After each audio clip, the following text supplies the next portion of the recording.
இயேசு கிறிஸ்துவின் நாமத்தினாலே இந்த காலை வேளையில கூடி வந்திருக்கிற உங்கள் ஒவ்வொருவரையும் அன்போடு கூட நான் வாழ்த்துகிறேன். தேவனுடைய இரக்கத்தை பெற்றவர்களாய், கிருபையை பரிபூரணத்தை பெற்றவர்களாய் இந்த இடத்துல கூடி வந்திருக்கிறோம். இந்த நாளிலும் அவர் தம்முடைய வார்த்தையை அனுப்பி நம்மை குணமாக்குகிற தேவனாய் இருக்கிறார். இன்றைக்கும் அவர் தம்முடைய வார்த்தையை அனுப்பி நம்மை பலப்படுத்தி, விசுவாசத்தில் நம்மை உறுதிப்படுத்தி, ஸ்திரப்படுத்தி நம்மை நிலைநிறுத்துகிற ஒரு நல்ல தகப்பனாய் இருக்கிறார். இந்த நாள்ல கூட ஒரு வார்த்தையை நம்ம தியானிக்க போகிறோம். இன்னைக்கு பிராக்டிக்கலா பல விஷயங்களை நம்ம தியானித்து எப்படி தேவனோடு கூட நம்ம ஒன்றிணைந்து விசுவாசத்துல நம்ம நிலைத்து நின்று காரியங்களில் எப்படி ஜெயம் பெறுவது அப்படிங்கிறத குறித்து தான் நம்ம பிராக்டிக்கலா நிறைய காரியங்களை நம்ம தியானிக்க போகிறோம். ஆவியானவர் நம்மை வழி நடத்துவாராக. ஒரு வசனம் முதலாவது நம்ம தியானித்து விட்டு அந்த காரியங்களுக்குள்ள நம்ம கடந்து செல்லலாம். வாசிக்கலாம். பிரசங்கி 11:5. பிரசங்கி 11:5.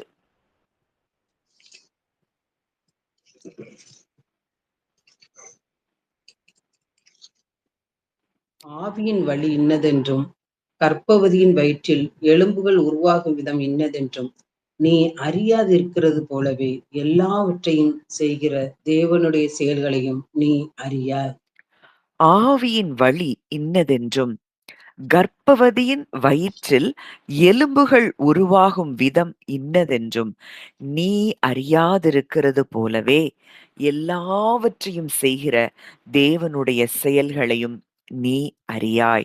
As you do not know the path of the wind, or how the spirit or breath comes to the bones in the womb of a pregnant woman, so you do not know the work of God who makes everything. இந்த வசனத்துல 2 ரகசியங்கள் சொல்லப்பட்டிருக்கு. ஒண்ணு காற்று, இன்னொன்று ஜீவன். அதாவது இப்போ காற்று வீசும் பொழுது இந்த நம்ம காற்றினுடைய சத்தத்தை கேட்கிறோம். அந்த காற்றை நம்ம ஃபீல் பண்றோம். ஆனா அந்த காற்று எங்க இருந்து வருது, அது எங்க போகுது, இது எதையும் நாம் அறியாதவர்களாய் இருக்கிறோம்.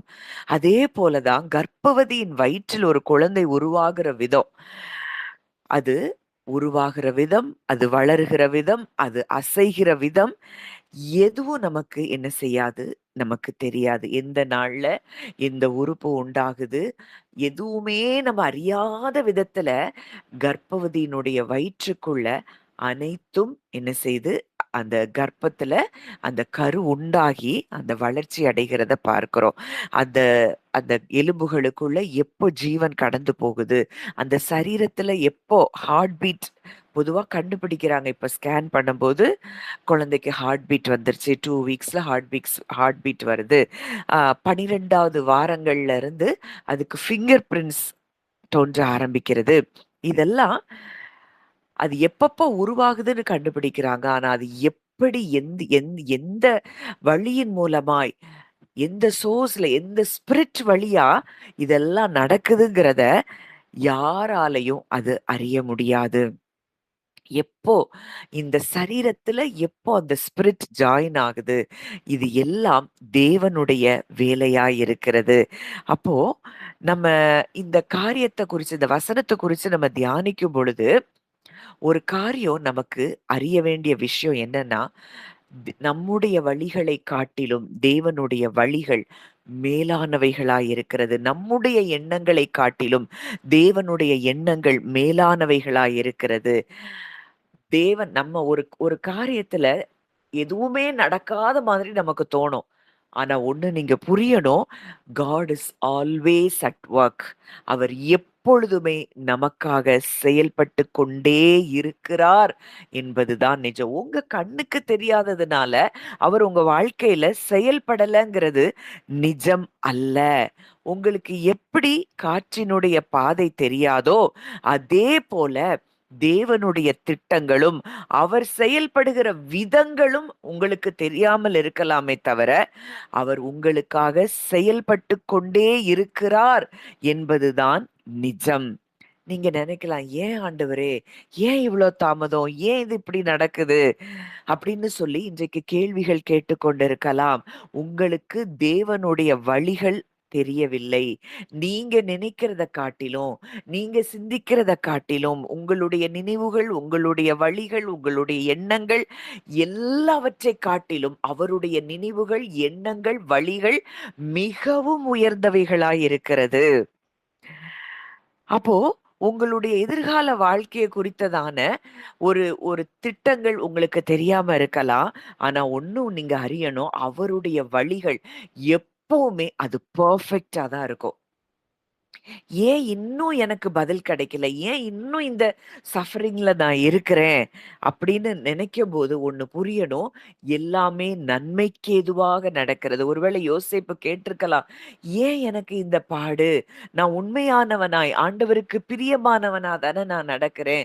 ஏன் எல்லா இடத்திலயும் எனக்கு எதிரடையான சம்பவங்கள் நடக்கிறது? அப்படின்னு கேட்டுக்கொண்டிருந்திருக்கலாம்.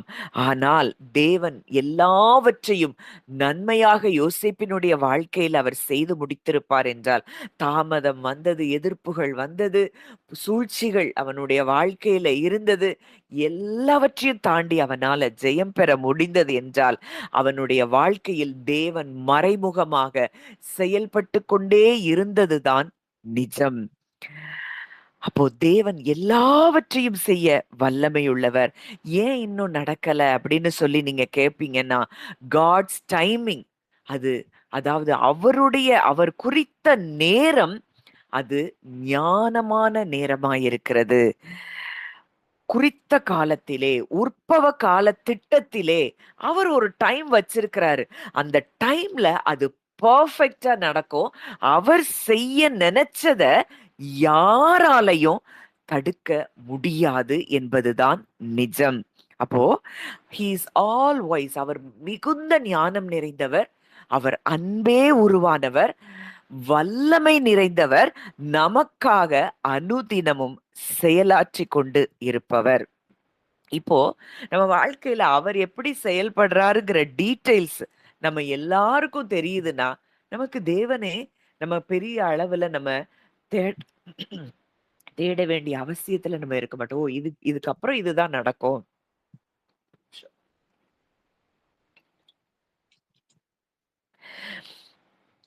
அப்படின்னு சொல்லி நம்மளா ஒண்ண யோசிச்சுட்டு உட்கார்ந்திருப்போம். அவர் தேவனாய் இருக்கிறார். அவருடைய செயல்பாடுகளை நீங்க அறிய வேண்டிய அவசியம் இல்ல. நீங்க எல்லாத்தையும் கண்ட்ரோல் பண்ணி எல்லாத்தையும் நடத்துவீங்கன்னா, நம்ம யார் மேல நம்பிக்கை வைத்திருக்கிறோம்? விசுவாசம் எதற்கு தேவ? நமக்கு முழு படம் தெரியல. ஆபிரகாமுக்கு ஆண்டவர் வாக்கு கொடுக்கிறாரு. நீ அநேக ஜாதிகளுக்கு நான் நான் அநே நீ அநேக ஜாதிகளுக்கு நான் உன்னை தகப்பனாக்கினேன். அவ்வளவுதான். அது எப்ப நடக்கும்? எப்படி நடக்கும்? எதுவுமே தெரியாது. அந்த ஹோல் பிக்சர் எல்லாமே மறைக்கப்பட்டிருந்தது. ஆனா, அவர் சொன்ன வார்த்தை நடந்ததானா? நடந்தது.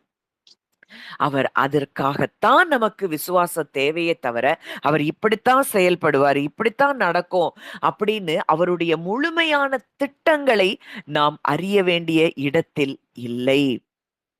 அப்போ நம்ம ஒண்ணே ஒண்ணு அறியணும். எனக்காக தேவன் செயல்பட்டுக் கொண்டே இருக்கிறார். அவர் எல்லாவற்றையும் செய்கிறவர் அப்படிங்கிறத நம்ம அறிஞ்சா போதும். காற்றினுடைய வழி அது எங்கிருந்து வருது? அப்படின்னு தெரிய வேண்டிய அவசியம் இல்லை. அந்த காற்றை உருவாக்குகிறவரை நாம் அறிந்தால் போதும். எப்படி ஜீவன் உண்டாகிறதுங்கிறத அறிய வேண்டிய அவசியம் இல்ல. கர்ப்பவதியினுடைய வயிற்றில இருக்கிற குழந்தைக்குள்ள ஒவ்வொரு உறுப்புகளும் எப்படி உண்டாகுது அப்படிங்கிறத அறிய வேண்டிய அவசியம் இல்லை. ஜீவனை கொடுக்கிறவரை நாம் அறிந்தால் போதும். எப்படி தேவன் வேலை செய்கிறார்ங்கிறத நம்ம அறிய வேண்டிய அவசியம் இல்லை. அவர் யார்? அவர் எப்படி செயல்படுகிறவர்? அப்படிங்கிறத நம்ம அறிந்தால் போதும்.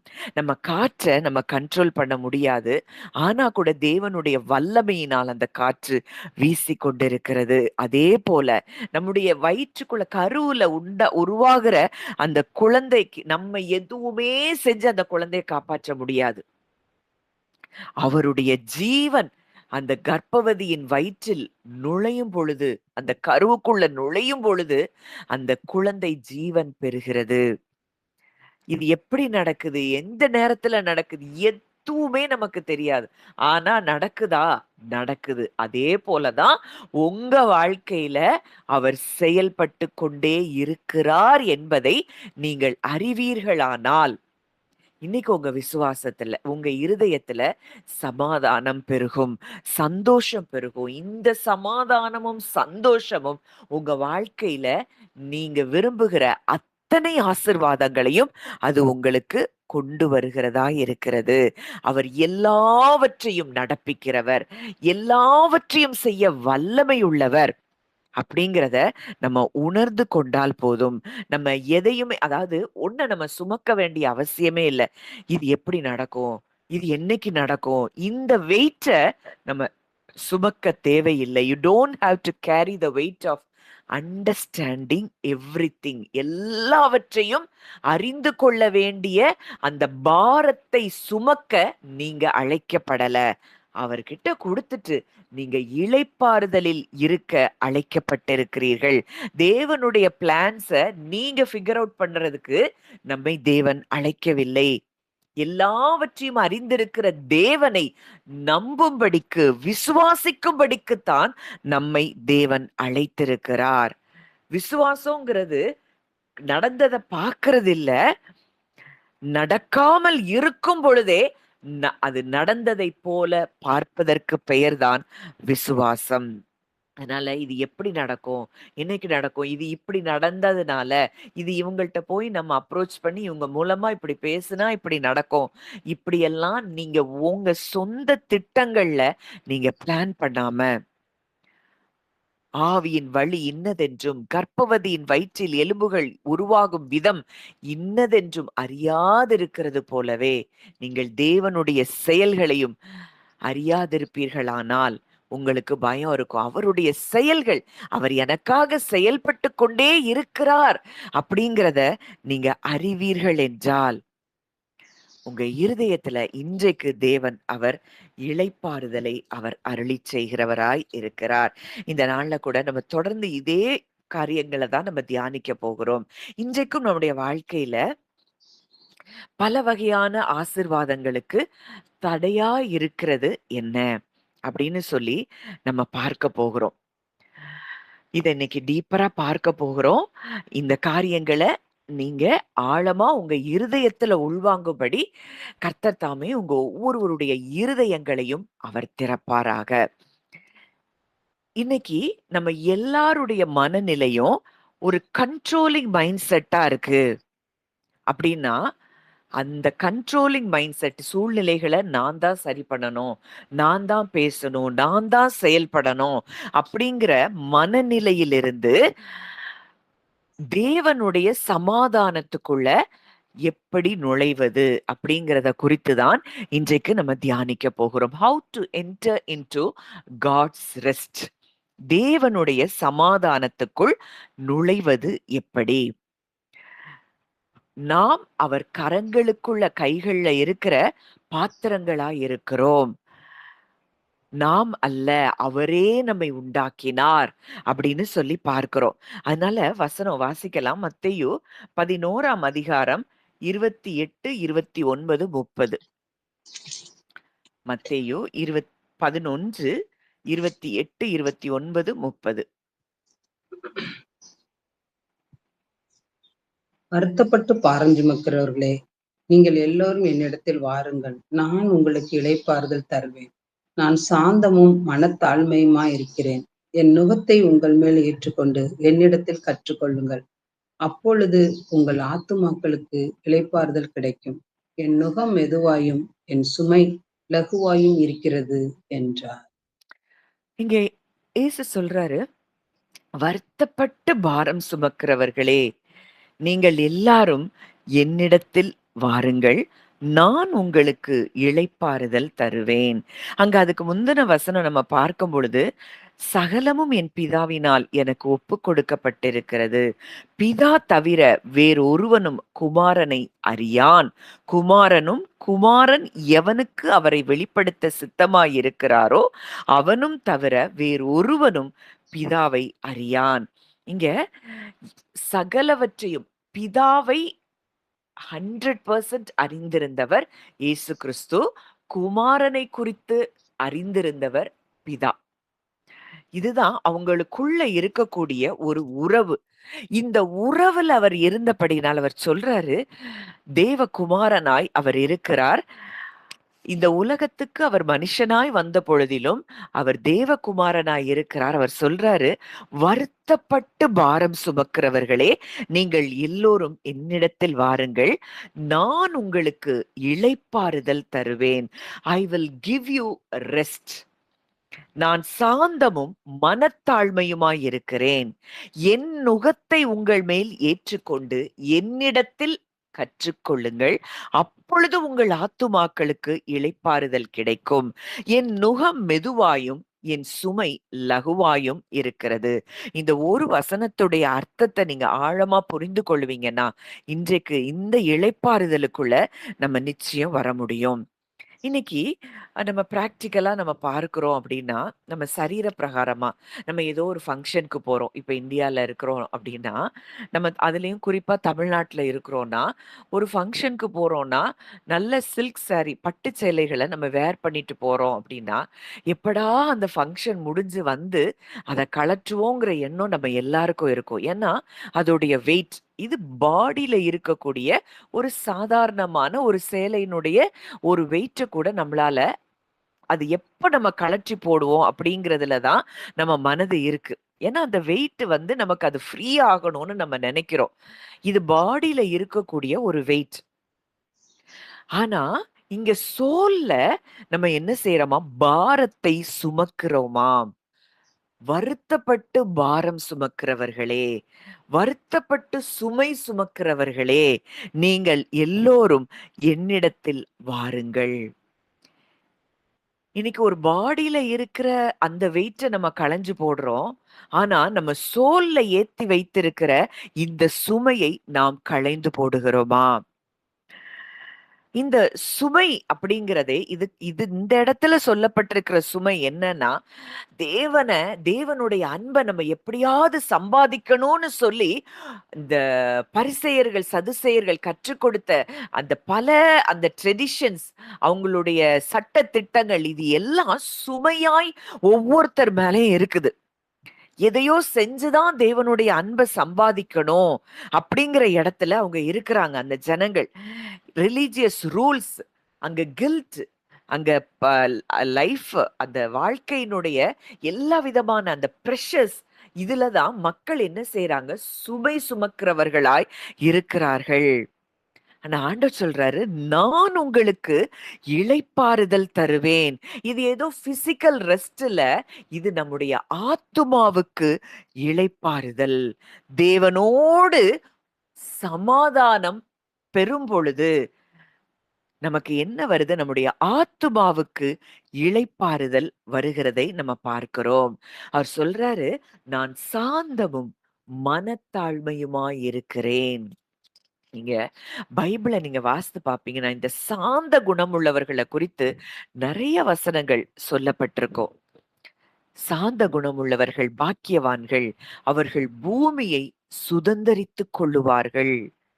இந்த சாந்த குணம் எப்படி வர முடியும் அப்படின்னா, சூழ்நிலைகளுக்கு அப்பாற்பட்டு என் தேவன் கிரியை செய்ய வல்லவராய் இருக்கிறார் என்பதை அறிகிற இருதயமே சாந்தமாய் இருக்கும்.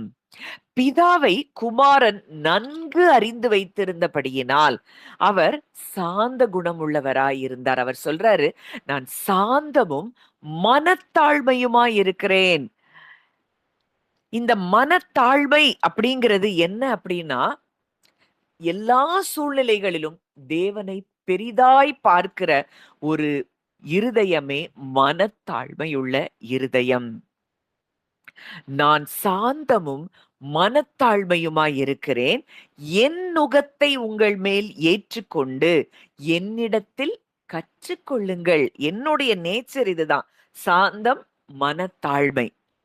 யோக், நுகம் அப்படின்னு சொன்னாலே 2 அனிமல்ஸ், இப்ப 2 அதாவது நம்ம பொதுவா பார்க்கிறது என்னன்னா, 2 மாடுகளை இணைத்து அந்த நுகத்தை, அந்த உடன் பீம் அத சேர்த்து இந்த 2ம் சேர்ந்து போகும்படி அந்த உடன் பீம கயிறினால கெட்டி இருப்பாங்க. இப்போ இயேசு சொல்றாரு, என் நுகத்தை உங்கள் மேல் ஏற்றுக்கொண்டு. அப்ப அவர் இன்வைட் பண்றாரு. அவர் கூட நம்ம பார்ட்னர்ஷிப்க்கு வரும்படி அவர் நம்மை இன்வைட் பண்றாரு. நீங்க இந்த பழைய சட்டதிட்டங்கள், இந்த ரூல்ஸ் இது எல்லாத்தையும் விட்டுட்டு, நான் என்ன செஞ்சிருக்கிறேனோ, உங்களுக்காக என்ன செய்து முடித்திருக்கிறேனோ, அதை நம்பும்படிக்கு நம்மை அழைக்கிறார். இதுதான் அவரு கூட பார்ட்னர்ஷிப் பண்ணுகிற அந்த நுகமாய் இருக்கிறது. சுயநீதியிலிருந்து மனத்தாழ்மைக்குள்ள அவர் எனக்காக எல்லாவற்றையும் செய்திருக்கிறபடியினால் நான் நீதிமான் ஆக்கப்பட்டிருக்கிறேன், நான் கழுவப்பட்டிருக்கிறேன், நான் சுத்திகரிக்கப்பட்டிருக்கிறேன், நான் பரிசுத்தமாக்கப்பட்டிருக்கிறேன். இப்படிங்கிற இடத்துக்கு நம்ம வரும்படி தேவன் நம்மை அழைக்கிறார். நம்முடைய இருதயம் எப்பவும் எப்படி இருக்கணும்? ரெஸ்ட்ல இருக்கணும். அவர் எப்படி தன் தகப்பனை அறிந்து அவர் சாந்தமும் மனத்தாழ்மையும் உள்ளவராய் இருந்தாரோ, இன்னைக்கு சூழ்நிலைக்கு மத்தியில நம்ம ரியாக்ட் பண்ணிக்கிட்டு கொண்டே இருக்கிறோம்னா, இன்றைக்கு நமக்கு அந்த சாந்தமும் மனத்தாழ்மையும் இல்லை. அவருடைய நுகத்தை நாம் ஏற்றுக்கொள்ளவில்லை என்பதை நீங்கள் அறிந்து கொள்ளணும். அவர் சாந்தமும் மனத்தாழ்மையுமாய் இருக்கிறதைப் போல, அவரிடத்துல நம்ம கற்றுக்கொண்டு, அவருடைய நுகத்தை நம்ம ஏற்றுக்கொண்டோம்னா, நம்முடைய ஆத்துமாக்களுக்கு நிச்சயம் இளைப்பாறுதல் உண்டு. வாசிக்கலாம். கொலோசையர் 2ஆம் அதிகாரம் 16ஆம் 17ஆம் வசனங்கள். கொலோசையர் 2, 16, 17. ஆகையால் போஜனத்தையும் பானத்தையும் குறித்தாவது, பண்டிகை நாளையும் மாதப்பிறப்பையும் ஓய்வு நாட்களையும் குறித்தாவது ஒருவனும் உங்களை குற்றப்படுத்தாதிருப்பானாக. அவைகள் ம். வருங்காரியங்களுக்கு நிழலாயிருக்கிறது. அவைகளின் பொருள் கிறிஸ்துவை பற்றினது. ம். போஜனத்தையும் பானத்தையும் குறித்தாவது, பண்டிகை நாளையும் மாதப்பிறப்பையும் ஓய்வு நாட்களையும் குறித்தாவது ஒருவனும் உங்களை குற்றப்படுத்தாதிருப்பானாக. அவைகள் வரும் காரியங்களுக்கு நிழலாயிருக்கிறது. அவைகளின் பொருள் கிறிஸ்துவை பற்றினது. அங்க மாதப்பிறப்பு பழைய ஏற்பாட்டுல எல்லாம் கொண்டாடுறாங்க. ஓய்வு நாள் அனுசரிக்கிறாங்க. அந்த பண்டிகை நாள், மாதப்பிறப்பு இது எல்லாம் யாரை பற்றினதாம்? கிறிஸ்துவை பற்றினதாம். இப்ப ஓய்வு நாள். இப்ப 6 நாட்கள்ல தேவன் சகலத்தையும் படைத்து 7ஆம் நாளிலே அத என்ன செய்தார்? அந்த ஓய்வு நாளை பரிசுத்தமாக்கினார். ஓய்வு நாள்ல இளைப்பாறுதல்னு சொல்லி அங்க நம்ம பார்க்கிறோம். இந்த ஓய்வு நாள் அப்படிங்கிறதே அங்க கிறிஸ்து. அவைகளின் பொருள் கிறிஸ்துவை பற்றினது. அந்த 7ஆம் நாள் அப்படின்னாலே இளைப்பாறுதல். இளைப்பாறுதல் என்றாலே கிறிஸ்து. அந்த 7ஆம் நாளை கிறிஸ்துவின், அதுதான் அந்த கிறிஸ்துவின் நாளாய் அவர் வைத்திருக்கிறார். இன்றைக்கு லிட்ரலா நம்ம அந்த நாள நம்ம சொல்லல. இது ஓய்வு நாள் என்பது இளைப்பாறுதல். அந்த இளைப்பாறுதலே யாருக்குள்ள இருக்குன்னா, கிறிஸ்துவுக்குள்ள இருக்கிறவர்களுக்குத்தான் அந்த இளைப்பாறுதல். எதை பற்றியும் கவலைப்பட வேண்டிய அவசியத்தில் தேவன் நம்மை வைக்கவில்லை. கிறிஸ்துவுக்குள் நம்ம இருக்கிறோம்னா, நம்ம இளைப்பாறுதலில் இருப்பதுதான் தேவனுடைய திட்டமாயிருக்கிறது. ஒண்ணு நமக்கு நல்லா புரியணும். நம்ம வாழ்க்கையில, நம்முடைய சூழ்நிலைகள்ல நம்ம தனியா இல்ல. நீங்க கிறிஸ்துவுக்குள்ள இருக்கிறீங்கன்னா, உங்க நுகத்தை அவரும் சுமக்கிறார்.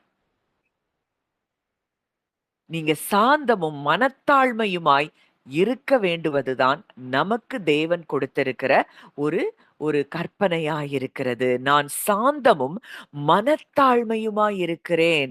இந்த மனத்தாழ்மை அப்படிங்கிறது நல்லா புரியணும்.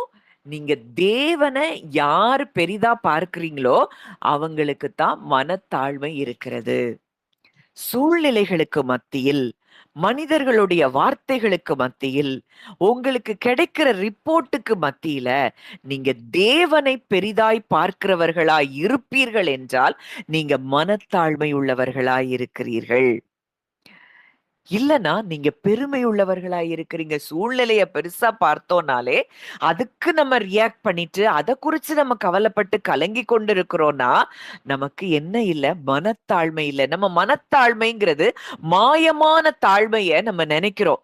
நம்ம போடுற ட்ரெஸ்லயோ, நம்ம பேசுற பேச்சிலயோ, நம்ம அப்படியே ரொம்ப அப்படி பக்தியா இருக்கிற மாதிரி நம்ம காட்டுறதுலயோ இல்ல.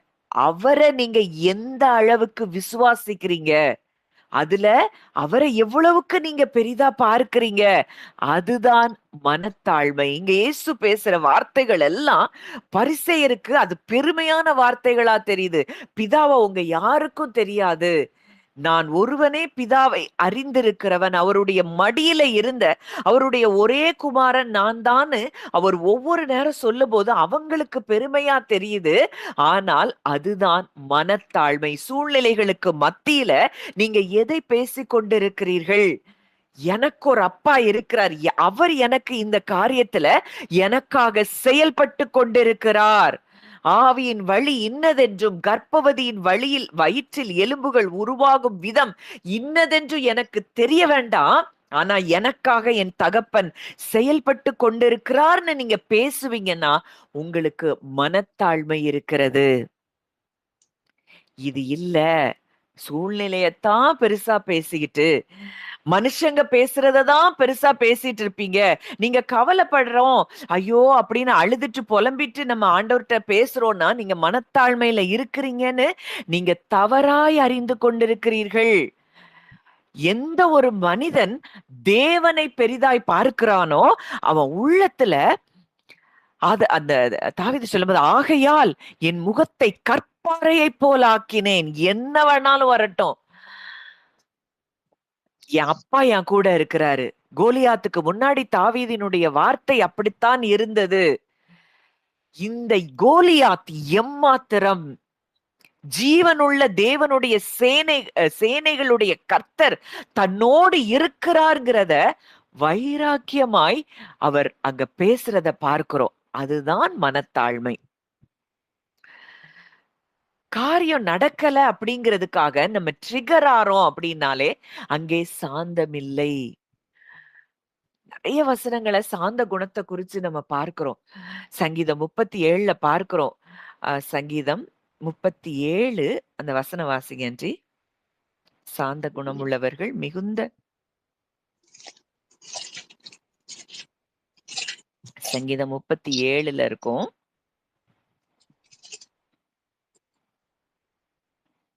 11. வாசிங்க ஆன்ட்டி. சாந்த குணம் உள்ளவர்கள் பூமியை சுதந்தரித்து மிகுந்த சமாதானத்தினால் மனமகிழ்ச்சியாயிருப்பார்கள். சாந்த குணம் உள்ளவர்கள் பூமியை சுதந்தரித்து இததான் இயேசு சொல்றாரு மலைப்பிரசங்கத்துல. சாந்த குணம் உள்ளவர்கள் பாக்கியவான்கள், அவர்கள் பூமியை சுதந்தரித்துக் கொள்ளுவார்கள். இங்க சொல்லப்பட்டிருக்கு சாந்த குணம் உள்ளவர்கள் பூமியை சுதந்தரித்து மிகுந்த சமாதானத்தினால் மனமகிழ்ச்சியாயிருப்பார்கள். மிகுந்த சமாதானம், மன மகிழ்ச்சி இதெல்லாம் யாருக்கு வருது? சாந்த குணம் உள்ளவர்களுக்கு. இந்த சாந்த குணம் எப்ப வரும்? அவருடைய நுகத்தை நம்மேல் ஏற்றுக்கொள்ளும் பொழுது. அவர் எனக்காக செயல்படுகிறார். நான் தனியா இல்லை என் வாழ்க்கையில. அப்படின்னு எந்த ஒரு மனுஷன் உணர்றானோ அவன் சாந்த குணம் உள்ளவனாய் மாறுகிறான். இந்த அதிகாரத்திலே நீங்க வாசித்து பார்த்தீங்கன்னா அந்த முதலாவது வசனத்துல இருந்து பொல்லாதவர்களை குறித்து எரிச்சல் அடையாதே, நியாயக்கேடு செய்கிறவர்கள் மேல் பொறாமை கொள்ளாதே. நீ எரிச்சல் அடையாத. அடுத்ததா பார்க்கிறோம், நீ நன்மை செய், நீ கர்த்தரிடத்துல மனமகிழ்ச்சியா இரு. அவர் உன் இருதயத்தின் வேண்டுதல்களை உனக்கு அருள் செய்வார். உன் வழிய கர்த்தருக்கு ஒப்புவித்து விட்டு அவர் மேல் நம்பிக்கையாயிரு. அவரே காரியத்தை வாய்க்க பண்ணுவார். நமக்கு எங்க இருந்து வரும், எப்படி வரும், எப்ப அந்த சூழ்நிலை மாறும் எதுவும் நமக்கு தெரிய வேண்டிய அவசியம் இல்லை. அந்த வெயிட்ட நீங்க சுமக்க கூடாதுன்னு தேவன் விரும்புகிறார். அவர் செயல்படுகிறாரா? செயல்படுகிறார் என்பதுதான் நிஜம். உங்களுக்கு ஒருவேளை கண்ணுக்கு தெரியாம இருக்கலாம், உங்களுக்கு புரியாம இருக்கலாம். அதுக்காக அவர் செயல்படவில்லை என்பது நிஜம் அல்ல. வசனம் சொல்லுது, உங்க நீதியை வெளிச்சத்தை போல, உங்க நியாயத்தை பட்ட பகலை போல அவர் விளங்க பண்ணுகிறாராம். எதை குறிச்சு நீங்க கவலைப்படணும்? நம்ம சாந்தமும் மனத்தாழ்மையுமாய் இருப்பதுதான் நம்முடைய வேலை. அவரிடத்துல கற்றுக்கொள்வதுதான். அந்த அவரிடத்துல கற்றுக்கொண்டதின் படி நம்ம வாழ்க்கையில எல்லாவற்றையும் ரெஸ்ட்ல, இளைப்பாறுதல்ல இருந்து அவரையே நம்புகிற ஒரு வாழ்க்கை வாழும் பொழுது சகலமும் நம்முடைய வாழ்க்கையில நன்மைக்கு ஏதுவாய் நடக்கும். நம்முடைய நீதியை அவர் வெளிச்சத்தை போல, நம்முடைய நியாயத்தை அவர் பட்டப்பகலை போல விளங்க பண்ணுகிறார். கர்த்தரை நோக்கி அமர்ந்து அவருக்கு காத்திரு. காரிய சித்தி உள்ளவன் மேலும் தீவினைகளை செய்கிற மனுஷன் மேலும் எரிச்சல் ஆகாத. ஏன் எரிச்சல் வருது? நமக்கு எதிரா செய்யற மனுஷங்க மேல நமக்கு ஏன் எரிச்சலும் கோபமும் வருது அப்படின்னா, தேவன் மேல நம்பிக்கை இல்ல. அவங்கள ஏன் பிளஸ் பண்ண முடியல? அவங்கள ஏன் மன்னிக்க முடியல? என்ன வேணாலும் பண்ணட்டும். என் அப்பா என் கூட இருக்கிறார். எனக்கு நன்மையாதான் இந்த காரியம் முடியுங்கிறத நம்மளால உணர முடியவில்லை. அதனாலதான் அவங்க மேல எரிச்சல் வருது. இந்த சாந்த குணத்துல இருந்து நம்ம என்ன செய்றோம்? வெளிய வர்றோம். நம்மளா ட்ரிகர் ஆகுறோம். சம்பந்தப்பட்ட நபர்களிடத்துல நம்முடைய நியாயம் கிடைக்கும்படிக்கு நம்ம போராட ஆரம்பிக்கிறோம். மனுஷங்க கூட போராட ஆரம்பிக்கிறோம். கர்த்தரை நோக்கி அமர்ந்து அவருக்கு காத்திரு. உங்க வாழ்க்கையில அவர் செயல்படுறாருங்கிறத நீங்க விசுவாசிக்க ஆரம்பிக்கும் பொழுது, உங்க வாழ்க்கையில அவர் செயல்பட தொடங்கி இருக்கிறதை நீங்கள் உணர்ந்து கொள்ளுவீர்கள். அந்த காரியம் முடியும் பொழுது அது உங்களுக்கு ஆச்சரியமா இருக்கும். தேவன் என் வாழ்க்கையில நான் எதுவுமே செய்யாதப்போ எப்படி இது நடந்தது? அது எப்படி நடக்குதுங்கிறத நீங்க யோசிக்க வேண்டிய இடத்தில் தேவன் உங்களை வைக்கவில்லை. கோபத்தை நெகிழ்ந்து உக்கிரத்தை விட்டுவிடு. பொல்லாப்பு செய்ய ஏதுவான எரிச்சல் உனக்கு வேண்டாம். நம்ம தீமைக்கு தீமை செய்யறவங்களா இருக்கிறோம் அப்படின்னா நமக்கு சாந்த குணம் இல்லை. ஏன் அந்த சாந்த குணம் நமக்கு இல்லைன்னா தேவன் மேல 100% நம்மளால ட்ரஸ்ட் பண்ண முடியல. அதனால நம்ம என்ன செய்யறோம்? பொல்லாப்பு செய்ய ஏதுவான எரிச்சல் உடையவர்களாய் மாறுகிறோமாம். கர்த்தருக்கு காத்திருக்கிறவர்களோ பூமியை சுதந்தரித்துக் கொள்ளுவார்கள். அதனால இன்றைக்கு சாந்த குணம் அவர் சொல்றாரு, என்னிடத்தில் கற்றுக்கொள்ளுங்கள். ஏன்ட்ட கற்றுக்கொள்ளுங்க. நான் எப்படி பிதாவை அவர் எந்த இடத்துலயுமே அவர் எங்க போனாலும் அவர் சொல்ற வார்த்தை, என் அப்பா என் கூட இருக்கிறாரு. என் அப்பாவை எனக்கு தெரியும். நானும் என் அப்பாவும் ஒன்றா இருக்கிறோம். இன்னைக்கு நாமும் அப்படித்தான் இருக்கிறோம். திரித்துவ தேவனோடு கூட நம்ம ஒன்றாக இருக்கிறோம். அந்த தேவன் என் கூட இருக்கிறாரு. என் குடும்பத்தோடு கூட அவர் இருக்கிறார். அப்படிங்கிறத நம்ம உணர்வோம்னா, நமக்கு யார குறித்தும் எரிச்சல் வராது. நமக்கு நம்முடைய காரியங்கள் எப்படி நடக்குங்கிற பயம் வராது. எந்த வெயிட்டையும் நம்ம கேரி பண்ணிட்டு இருக்க வேண்டிய அவசியம் இல்லை. ஒரு வெயிட்ட தூக்கிட்டு ஓடுறதுக்கும், வெயிட்லெஸ்ஸா ஓடுறதுக்கும் எவ்வளவு வித்தியாசம் இருக்கு. விசுவாசத்தை துவக்குகிறவரும் முடிக்கிறவருமாய் இருக்கிற இயேசு கிறிஸ்துவை நோக்கி நமக்கு நியமித்திருக்கிற ஓட்டத்துல நம்ம ஓடணும்னா இந்த பாரம் எல்லாத்தையும் களைந்து போட வேண்டும். நம்முடைய சோல்ல இன்னைக்கு பாடியில ஒரு வெயிட்டா நம்ம எதையாவது வேர் பண்ணியிருந்தோம்னா எப்ப அதை கலற்றணும்னு நம்ம அதை பிசிக்கலா கலட்டுறோம். லைட்டா இருக்கிற ட்ரெஸ்ஸை தான் வேர் பண்ணணும்னு விரும்புறோம். ஆனா இன்னைக்கு சோலுக்கு அவ்வளோ வெயிட்ட நம்ம என்ன செஞ்சிருக்கிறோம்? ஏத்தி வச்சிருக்கிறோம். அதனாலதான் பிரஷர், பிளட் பிரஷர், பிபி வர்றதுக்கு காரணம். அத்தனை நோய்களும் உருவாவதற்கு காரணமே இந்த சோலுக்கு நம்ம கொடுக்கிற வெயிட். இன்னைக்கு எது உங்களை பாரப்படுத்தி கொண்டிருக்கு? உங்க போன்ஸ எது வீக் ஆக்குது? உங்க பாடியில எது உங்களுக்கு பலவீனங்களை கொண்டு வருது அப்படின்னு பார்த்தீங்கன்னா, நீங்க உங்க சோலுக்கு கொடுத்திருக்கிற இந்த பாரம். இயேசு சொல்றாரு, வருத்தப்பட்டு பாரம் சுமக்கிறவர்களே. நீங்கள் எல்லோரும் என்னிடத்தில் வாருங்கள், நான் உங்களுக்கு இளைப்பு. ஏன்னா அவர்தான் இளைப்பாறுதல், அவர்தான் அந்த 7ஆம் நாள். கிறிஸ்துவுக்குள் நீங்க இருப்பீங்க. 2ஆம் ஆதாமாகிய கிறிஸ்துவுக்குள் நம்ம வந்துட்டோம் அப்படின்னா இளைப்பாறுதலில் நாம் இருக்க அழைக்கப்படுகிறோம். சாந்த குணமுள்ளவர்கள் பூமியை சுதந்தரித்து மிகுந்த சமாதானத்தினால் மனமகிழ்ச்சியாயிருப்பார்கள். அவங்க மனது எப்பவும் மகிழ்ச்சியா இருக்கும். எத்த பத்தியும் கவலைப்பட மாட்டாங்க. எனக்காக தேவன் மறைவில் செயல்பட்டு கொண்டே இருக்கிறார் என்பதை நம்புகிறவர்களாய் அவர்கள் இருக்கிறார்கள். என் கூட எப்பவும் அப்பா இருக்கிறாரு, நான் தனியா இல்ல அப்படிங்கிறத உணர்றவங்க தான் சாந்தமா இருப்பாங்க, மனத்தாழ்மையா இருப்பாங்க. ஒண்ணு நல்லா புரியணும். எந்த சுமையும், எந்த பிரச்சனையும் நீங்க தனியா ஃபேஸ் பண்ணல. உங்க கூட அவர் இருக்கிறார். அப்போ அந்த யோக், அந்த நுகம், அவருடைய நுகம் எப்படியா இருக்கான்? மெதுவா இருக்கான், லகுவா இருக்கிறதாம். இந்த பழைய உடன்படிக்கையில மூலமா ஜனங்கள் மேல இந்த பரிசேயர் சதுசேயர் ஏற்றி வைத்த பாரம் ரொம்ப பெருசு. பாவத்தின் பாரம் அது ரொம்ப பெருசு. ஆனா கிறிஸ்துவை ஏற்றுக்கொண்டவர்கள், அந்த நுகத்தை ஏற்றுக்கொண்டவர்கள் அந்த பாவத்திலிருந்து விடுவிக்கப்பட்டு பரிசுத்தமாக்கப்பட்டதை உணர்கிறவர்களாய் இருக்கிறார்கள். லீகல் காஸ்பல், லீகலிசம், அந்த பழைய உடன்படிக்கையில அத்தனை கட்டளைகள் இருக்கு, எதையுமே ஃபாலோ பண்ண முடியல.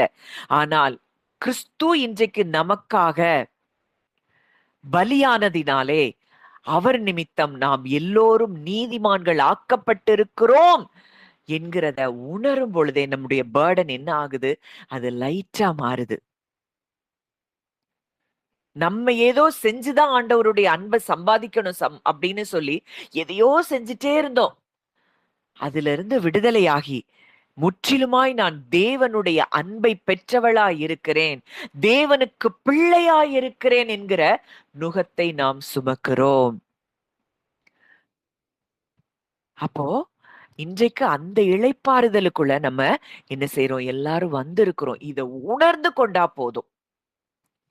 சின்ன காரியத்துல இருந்து பெரிய காரியம் வரைக்கும் நீங்க உங்க லைஃப்ல அதை எக்ஸ்பீரியன்ஸ் பண்ணுவீங்க.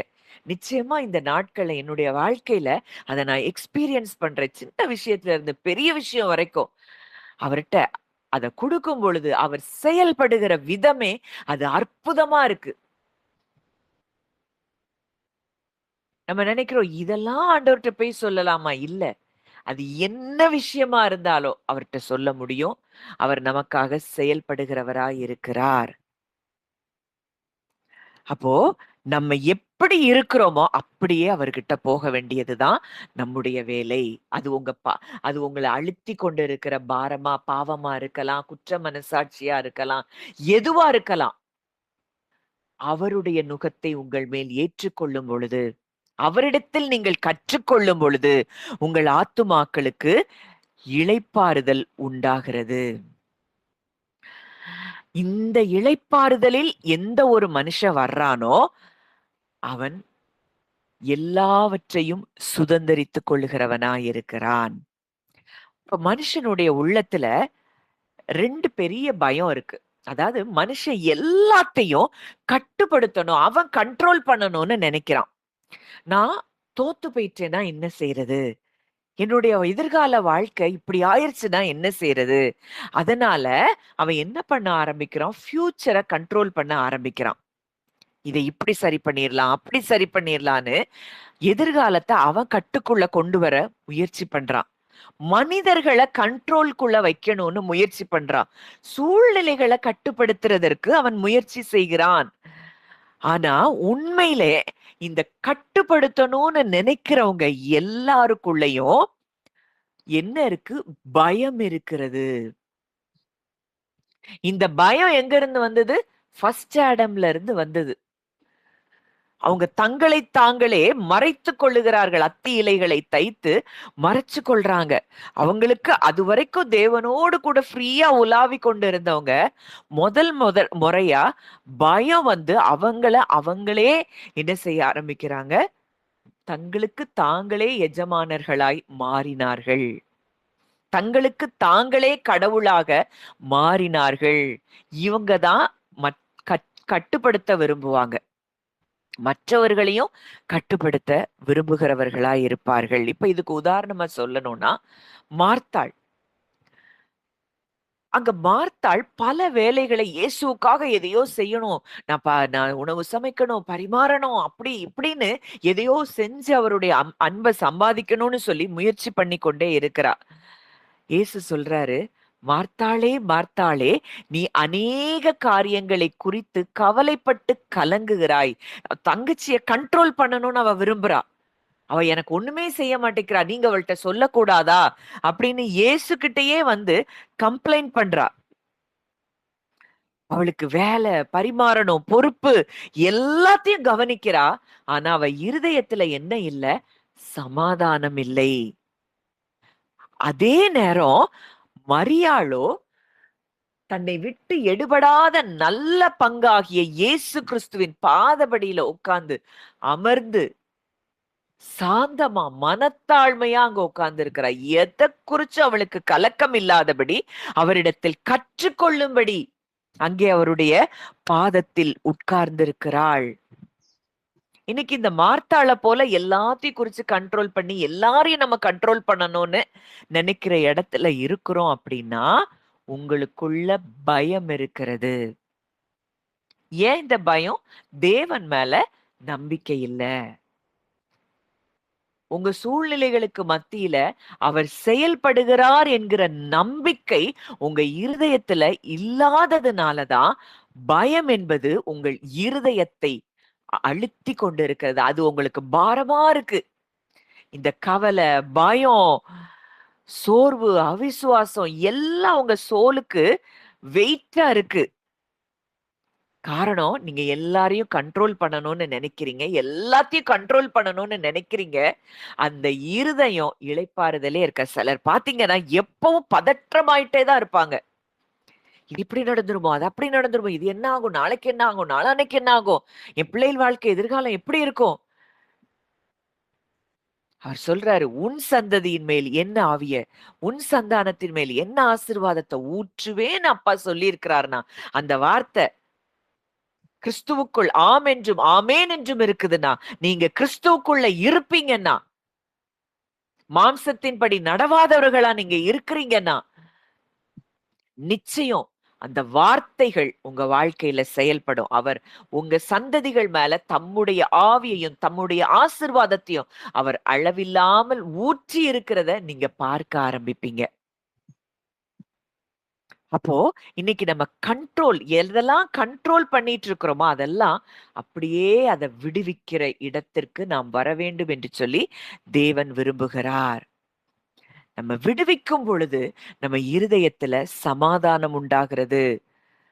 அடுத்ததா சொல்றாரு, சங்கீதம் 46ல பார்க்கிறோம், நீங்கள் அமர்ந்திருந்து நானே தேவன் என்று அறிந்து கொள்ளுங்கள்.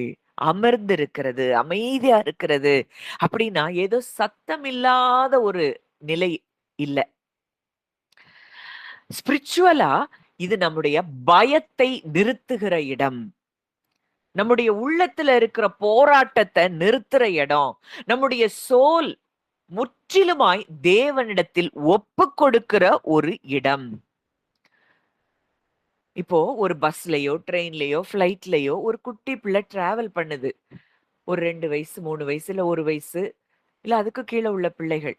அந்த தாய்கிட்டயோ தகப்பனிடத்திலேயோ அது தூங்கும் பொழுது இந்த பிளைட் எப்படி போகும், எப்படி இது நம்ம வானத்துல பறந்துட்டு இருக்கு, இது கீழே விழுந்துருமா, இது இப்படி ஆயிருமா, அப்ப எதையும் யோசிக்காது. அது தன்னுடைய தாய் தகப்பனுடைய அரவணைப்புக்குள்ள, அந்த கதகதப்பான அந்த அன்புக்குள்ள அது இளைப்பாறுதல்ல நிம்மதியா தூங்குது. ஏன்னா நான் ஒரு பாதுகாப்புக்குள்ள இருக்கிறேங்கிறத அந்த பிள்ளை ஃபீல் பண்ணுது. இன்னைக்கு நமக்கு இப்படிப்பட்ட பாதுகாப்பை தான் நம் தகப்பன் தந்திருக்கிறாரு. ஆனா நம்ம பிள்ளையாவும் பார்க்க முடியல. அவரை நம்முடைய அப்பாவாவும் நம்ம பார்க்க முடியாததுனாலதான் நம்ம என்ன செய்ய முடியல? அமர்ந்திருக்க முடியல. நீங்கள் அமர்ந்திருந்து நானே தேவன் என்று அறிந்து கொள்ளுங்கள்.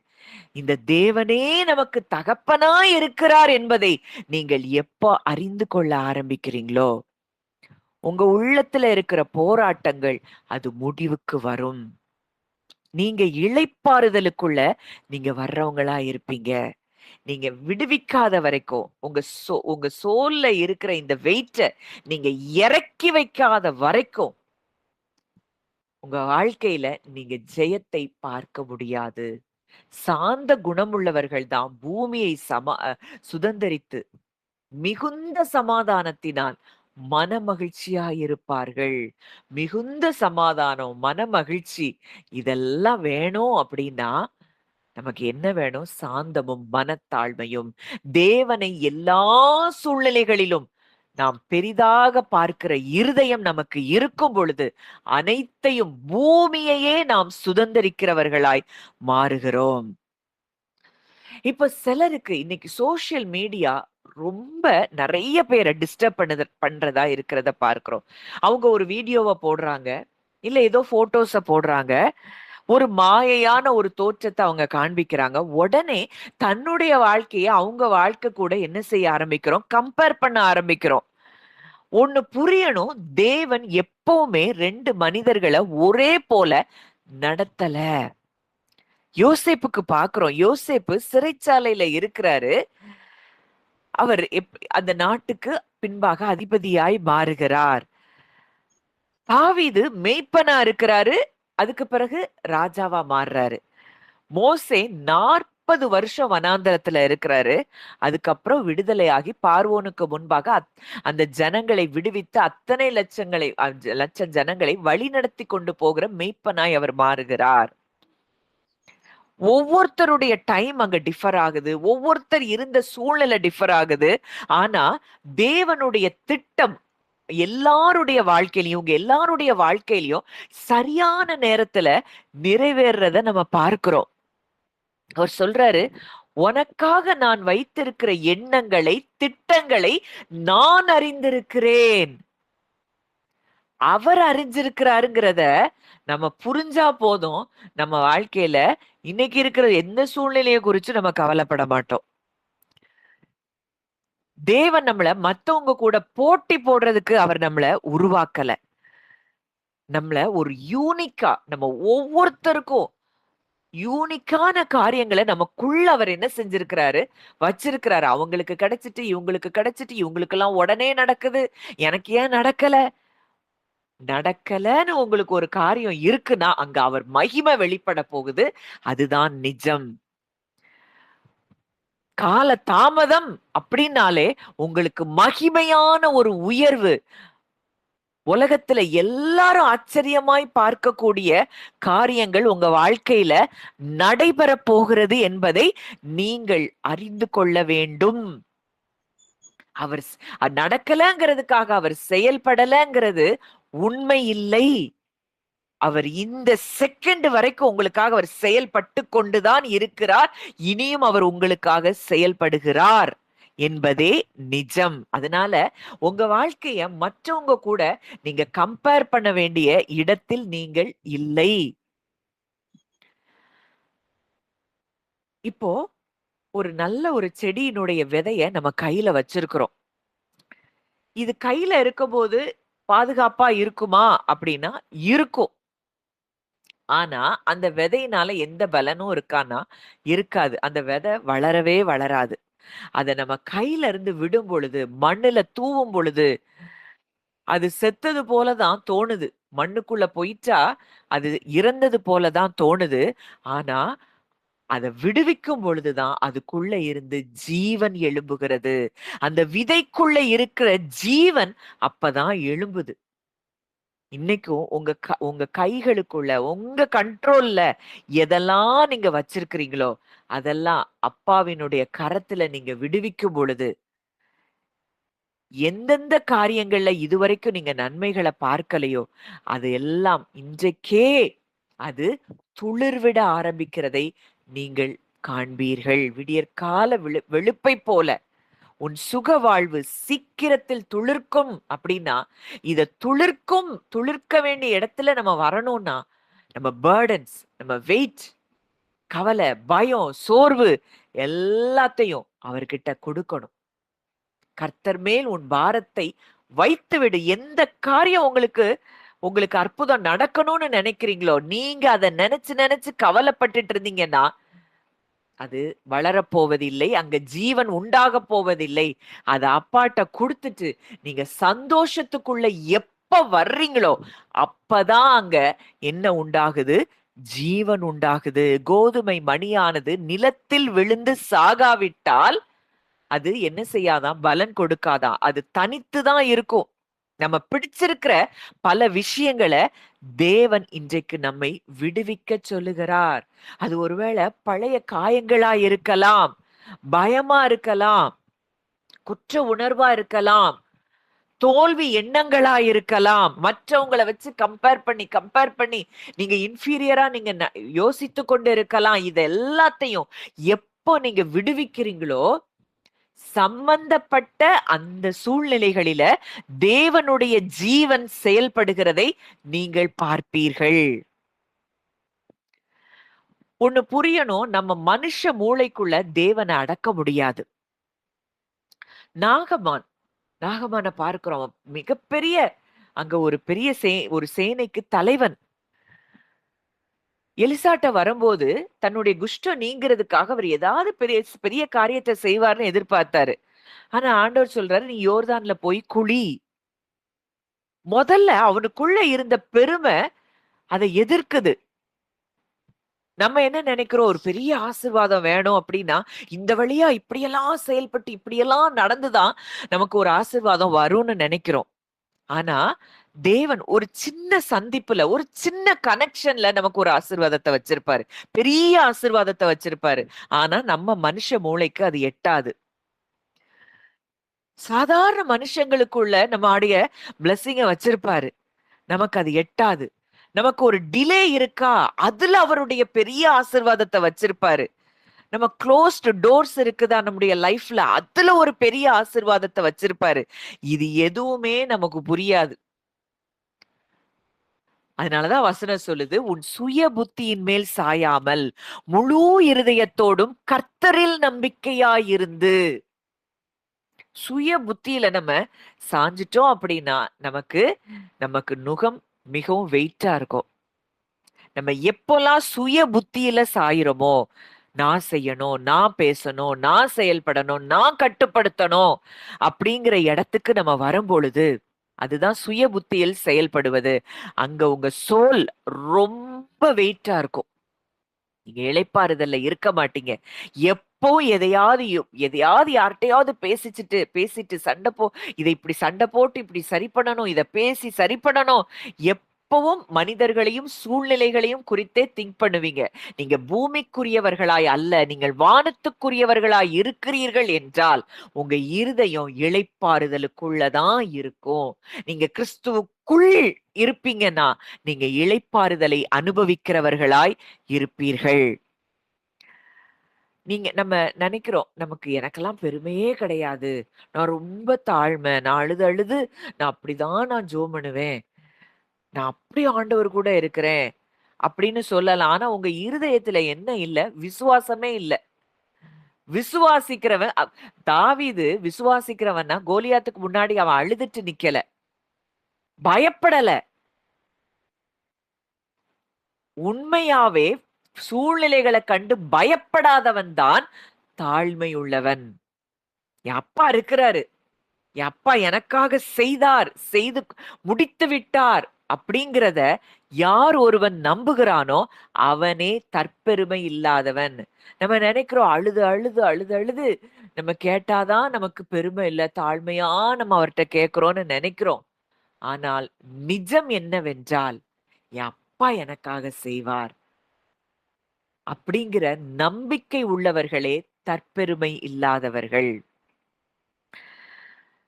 இப்போ இந்த இந்த அந்த நம்ம வாழ்க்கையில காரியங்களை செயல்படுத்தணும்னு சொல்லி போராடி கொண்டு இருக்கிறோம் அப்படின்னா நம்ம வாழ்க்கையில ஜெபம் குறைஞ்சிரும். அவருடைய சத்தத்தை நம்மளால கேட்க முடியாது, தெளிவா கேட்க முடியாது. இங்க பிரஷர் அதிகரிக்க ஆரம்பிக்குது. மன அழுத்தம், டிப்ரெஷன், ஆங்ஸைட்டி, ஃபியர் இதெல்லாம் அதிகரிக்க ஆரம்பிக்குது. மனுஷன் தேவனுடைய இடத்தை அவன் பிடிக்க முயற்சி செய்கிறான். வசனம் சொல்லுது, நான் செடி, திராட்சை செடி, நீங்கள் கொடிகள். என்னை அல்லாமல் உங்களால் ஒன்றும் செய்யக்கூடாதுன்ட்டாரு. உங்களால ஒண்ணுமே செய்ய முடியாதுன்ட்டாரு. இன்னைக்கு நீங்க எதை நினைச்சு கவலைப்பட்டு அழுது புலம்பி இது இப்படி இருக்கு அது அப்படி இருக்கு ஏதோ அவருக்கு எதுவுமே தெரியாத மாதிரி நம்ம தான் அவருக்கு எல்லாத்தையும் சொல்லணுங்கிற மாதிரி நீங்க உங்க இருதயத்தை எதெல்லாம் பாரப்படுத்தி வைத்து கொண்டிருக்கிறீர்கள். நான் இல்லாம உங்களால ஒண்ணும் செய்ய முடியாதுன்னு அவர் சொல்லிட்டாருன்னா அவ்வளத்தையும் இன்னைக்கு அவர்கிட்ட ஹேண்ட் ஓவர் பண்ணிட்டு நீங்க நிம்மதியா இருக்கும் பொழுது இளைப்பாறுதலுக்குள்ள நம்ம நுழைவோம். இந்த இளைப்பாறுதல் தான் நமக்கு சகலவற்றையும் இழுத்து கொண்டு வருகிற ஒரு ஆசீர்வாதத்தின் ஊற்றாயிருக்கிறது. வசனம் சொல்லுது, நீங்கள் மனம் திரும்பி குழந்தைகளைப் போல ஆகாவிட்டால் ராஜ்யத்துக்குள்ள நுழைய முடியாதுன்னு இருக்கு. பரலோகத்துக்குள்ள போறத குறிச்சு சொல்லல. இன்னைக்கு தேவனுடைய ராஜ்யம் நமக்குள்ள வந்திருக்குன்னு அவர் சொல்றாரு. நமக்குள்ள வந்திருக்கிற ராஜ்யத்துக்குள்ள நம்மளால நுழைய முடியல. ஏன்னா குழந்தைகளைப் போல நம்ம மாறல. இந்த பிள்ளைங்க எப்படி இருப்பாங்க? ஈஸியா மன்னிக்கிறவங்களா இருப்பாங்க. எளிதா எல்லாத்தையும் நம்புறவங்களா இருப்பாங்க. சின்ன விஷயத்த கூட எக்ஸைட்மெண்டா பாப்பாங்க. அவங்க பிரசன்ட்ல தான் வாழ்வாங்க. பாஸ்ட குறிச்சும் திங்க் பண்ண மாட்டாங்க. ஃபியூச்சர குறிச்சு அவங்களுக்கு கவலை இருக்காது. இப்படிப்பட்ட ஒரு குழந்தை மனதை உடையவர்கள் தான் ராஜ்யத்துக்குள்ள நுழைய முடியும். இந்த ராஜ்யத்துக்குள்ள வந்துட்டோம்னா எத பத்தின கவலையும் நமக்கு இருக்காது. பாதுகாப்பா அப்பா இருக்கிறாருங்கிற இருதயம் வந்துரும். ஆசீர்வாதமா என் அப்பா என்னை ஆசீர்வதித்திருக்கிறார். நான் அந்த ஆசீர்வாதம் எல்லாம் என்னை தேடி வருது அப்படிங்கிற ஒரு இருதயம் நமக்கு வந்துரும். சூழ்நிலைகளை பெருசாவே தெரியாது.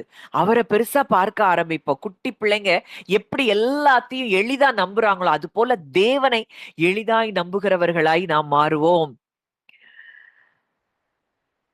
எதிர்காலத்தை குறிச்சு பயம் இருக்காது. கடந்த காலத்தை குறித்து எண்ணங்கள் வராது. இதுதான் ராஜ்யத்துக்குள்ள நம்ம வந்துட்டோம். அந்த மனநிலையை உடையவர்களாய் இருக்கிறோம் என்பதற்கு நம்ம நம்ம அடையாளங்கள், நம்ம எண்ணங்கள்ல இதெல்லாம் எப்படி இருக்குதுங்கிறத நம்ம பார்த்தாலே நம்ம தெரிந்து கொள்ள முடியும். ராஜ்யத்துக்குள்ள வந்துட்டோமா? வானத்துக்குரியவர்களாய் நம்ம மாறிட்டோமா? இல்ல மண்ணானவனை போலதான் இன்னும் வாழ்ந்து கொண்டிருக்கிறோமா? விசுவாசங்கிறது எல்லா பதில்கள் எப்படி வருங்கிறத அறியறது அல்ல. விசுவாசம் என்பது என்னை நடத்துகிற தேவன் நல்லவர், உண்மையுள்ளவர், சகலத்தையும் செய்யக்கூடிய ஆற்றல் உள்ளவர், வல்லமையுள்ளவர், அவர் என் மேல் அன்புள்ளவர் என்பதை அறிவதில்தான் விசுவாசம் இருக்கிறது. நம்ம அதாவது இது நடக்காது, எனக்கு தகுதி இல்ல, எனக்கு இதெல்லாம் நல்லா வராது இப்படின்னு சொல்லி நம்ம நம்பிட்டு இருக்கிறோம் அப்படின்னு நம்ம அவர்கிட்ட கேட்டு ஒரு மாதிரி பெக் பண்ற சூழ்நிலையில தேவன் நம்மளை வைக்கல, நம்மள பிள்ளையா வச்சிருக்கிறாரு. ஒரு பெக்கர் மைண்ட் செட் நமக்கு இருக்கக்கூடாது. அப்பா நான் உங்க பிள்ளை வந்திருக்கேன், எனக்காக உங்க குமாரனையே நீங்க கொடுத்துட்டீங்க, உங்க பிள்ளையாகிய என்னை மீட்டுக் கொள்ளும்படிக்குனா எனக்காக நீங்க எதை செய்யாம இருப்பீங்க, எல்லாத்தையும் நீங்க எனக்காக முடிச்சிட்டீங்க அப்படின்னு நம்ம விசுவாசிக்கும் பொழுது சகலமும் உங்களை தேடி வருகிறதாய் இருக்கிறது.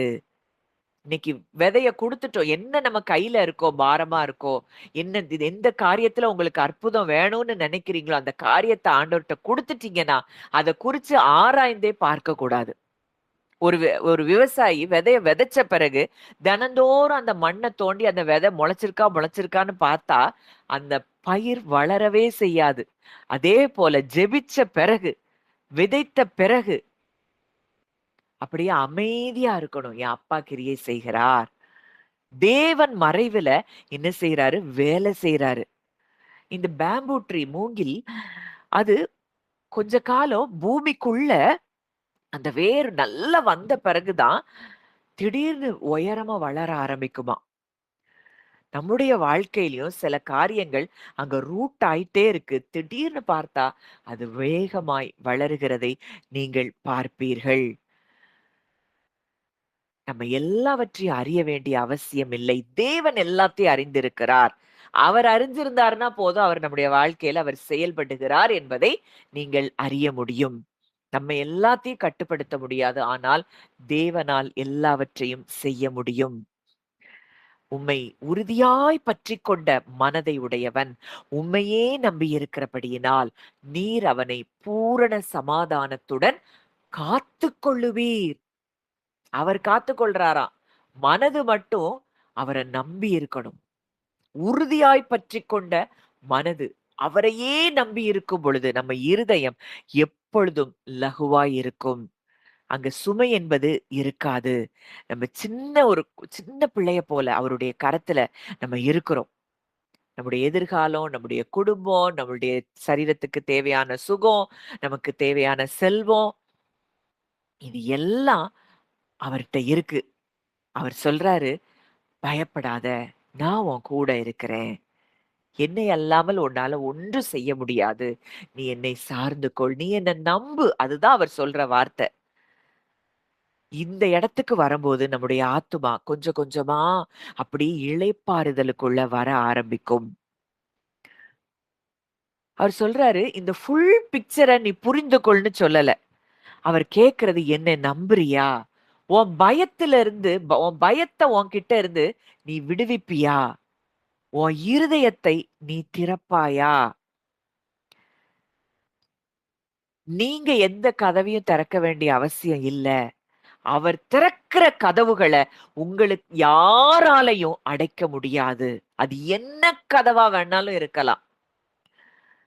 அவர் திறந்த கதவ யாராலயும் அடைக்க முடியாது. அவர் பூட்டின கதவ யாராலயும் திறக்க முடியாது. அதனால இன்னைக்கு பயத்த விட்டுட்டு எல்லாத்தையும் அவர்ட்ட ஹேண்ட் ஓவர் பண்ணும் பொழுது, அவர் இன்னமும் என் வாழ்க்கையில் செயல்பட்டுக் கொண்டிருக்கிறார் என்பதை நீங்க உணர ஆரம்பிக்கும் பொழுது, கர்த்தர் பெரிய காரியங்களை உங்க வாழ்க்கையில அவர் நிச்சயம் செய்கிறார். ஜெபிக்கலாம். நல்ல தகப்பனே, நன்றியோடு உம்மை துதிக்கிறோம், ஸ்தோத்தரிக்கிறோம் அப்பா. இந்த நேரத்துல நாங்க எனக்கு முன்பாக ஒரு கர்ப்பவதியின் வயிற்றுல ஒரு கரு உருவாகிற அந்த காரியத்த நாங்க பார்க்கிறோம். ஒரு ஒரு குட்டி ஒரு செல்லா இருந்து, அப்பா கண்ணுக்கே தெரியாத செல். முதல்ல சில வாரங்கள் அதுக்குள்ள அது தாயிட்ட இருந்து எதையுமே பெறாமலே அந்த கருவுக்குள்ள ஒரு ஜீவன் இருக்கு. அந்த ஜீவனை கொடுத்தவரே நீங்க தான்ப்பா. அதற்கப்புறம் தான் தாயோடு கூட அது இணைக்கப்படுகிறது. எவ்வளவு பெரிய ஆச்சரியம் நீங்க செயல்படுகிற விதம். ஒவ்வொரு உறுப்புகளும் உண்டாகிற விதத்தெல்லாம் நாங்க பார்க்கிறோம்ப்பா. அந்த ஸ்டேஜஸ பார்க்கிறோம். பிரமிக்கத்தக்க அதிசயமாய் நாங்கள் உண்டாக்கப்படுகிற அந்த செயல்களை நாங்கள் பார்க்கிறோம்.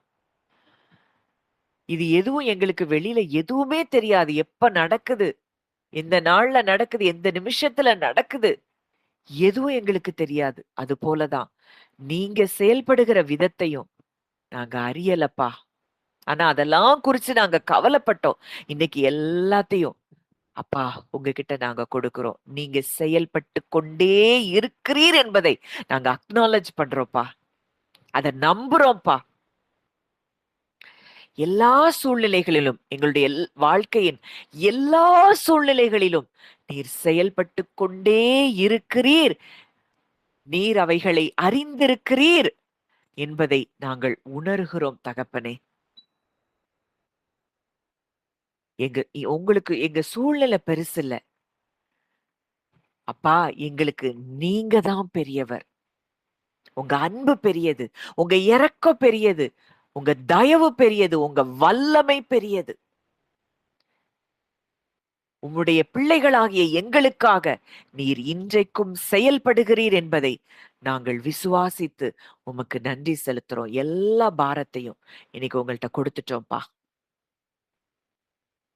சாந்த குணமுள்ளவர்கள் பூமியை சுதந்தரித்து மிகுந்த சமாதானத்தினால் மனமகிழ்ச்சியாய் இருப்பார்கள். ஒருவேளை இன்றைக்கு எங்க இருதயத்துல சமாதானம் இல்ல, மனமகிழ்ச்சி இல்லைன்னா எங்களுக்குள்ள சாந்தம் இல்ல. அதை இன்றைக்கு உணர செஞ்சீங்கப்பா. மனத்தாழ்மை இல்லப்பா.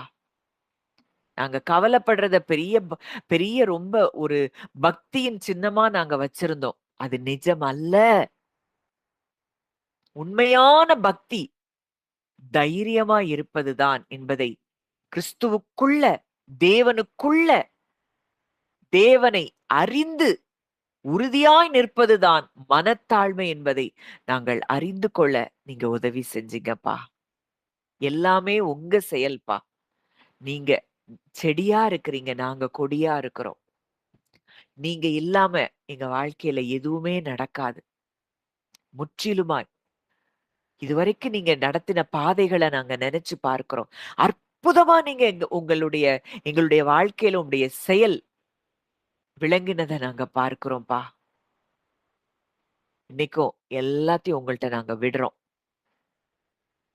எங்க எதிர்காலம், கடந்த காலம் எல்லாம் நீங்க அறிஞ்சிருக்கிறீங்கப்பா.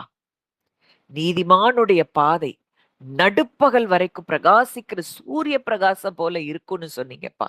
எங்க பாதை வெளிச்சமா தான் இருக்கும்ப்பா. அங்க இருள் சூழ முடியாது.